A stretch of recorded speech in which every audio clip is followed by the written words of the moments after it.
Hey everyone, Jack from the Cardboard Herald here, and today we are taking a look at Kingdomino, Spiel Des Jahres winner from 2017. This is a new game by Bruno Cathala and Blue and Orange Games that's taken the world by storm because it is a small box game that supposedly teaches quick, plays quick, and is satisfying enough for gamers who are long in the tooth and deep immersed in this hobby. So let's take a look at the game, see how it actually holds up to the Cardboard Herald test.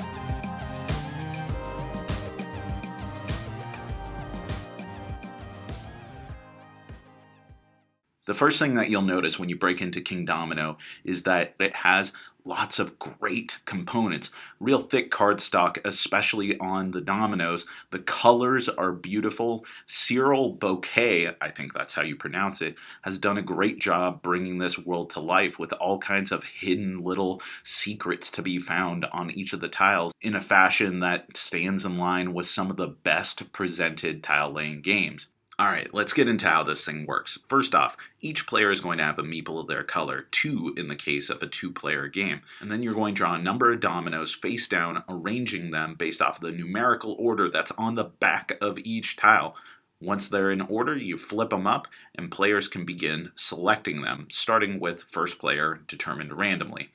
Now, from this point forward, every turn is going to operate the same way. A new set of dominoes are going to be put out, and then each player is going to select them. But the catch is that the player who selected the lowest number tile on the previous round is going to get first pick on the next round of tiles. This means you're making important decisions about whether or not you want to grab the tile you want, or do you want earlier selection on future rounds.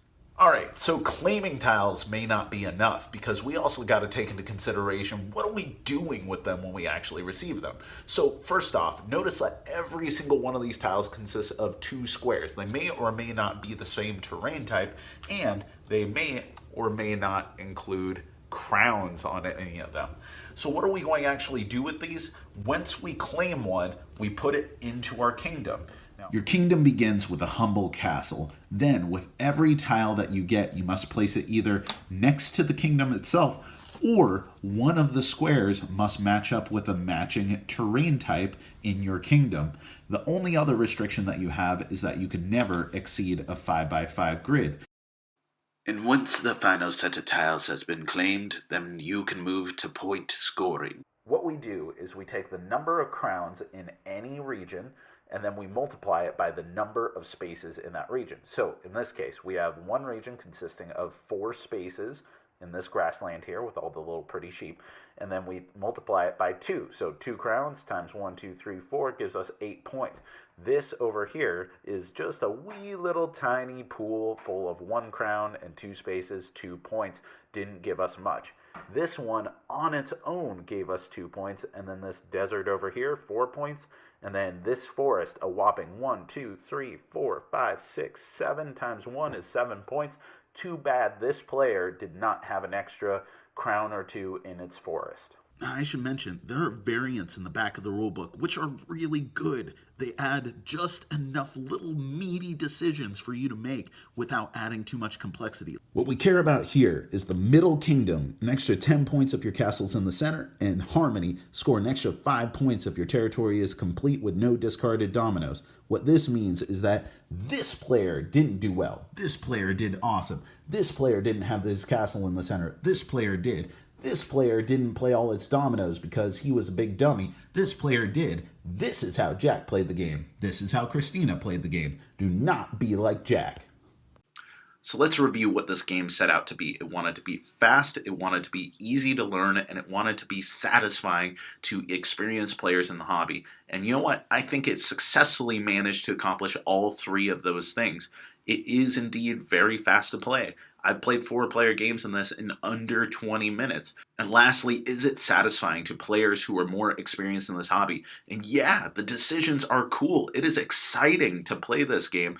Every turn you want to see what those new tiles are, and you are making really important judgment calls on whether or not you want the best tile for you, you want to deny someone else the best tile for them, because you're a jerk. And you're also deciding, is it worth it to take the best tile at all, or Do I want to go first next turn? Alright, so there's going to be some of you out there who are like, but Jack, I'm a 360 no-scope super dope hardcore gamer. Is this going to satisfy my gaming needs and tastes? And the truth is, no. But at the same time, it doesn't really light a burning passion within me either. But, on the other hand, I am really glad that I have Kingdomino in my collection. I don't set up game nights to play Kingdomino. It's not something that I'm itching to play all the time, but I find so many occasions to play it where it's a great game to play with all different types of gamers. Or it may be an occasion where I only have about 20 to 30 minutes in order to bust out a game. It is super versatile, and the fact that it is fun to boot with interesting decisions, and it accommodates up to 4 players, and it has some great variants in the rulebook, make it a really worthwhile game owning.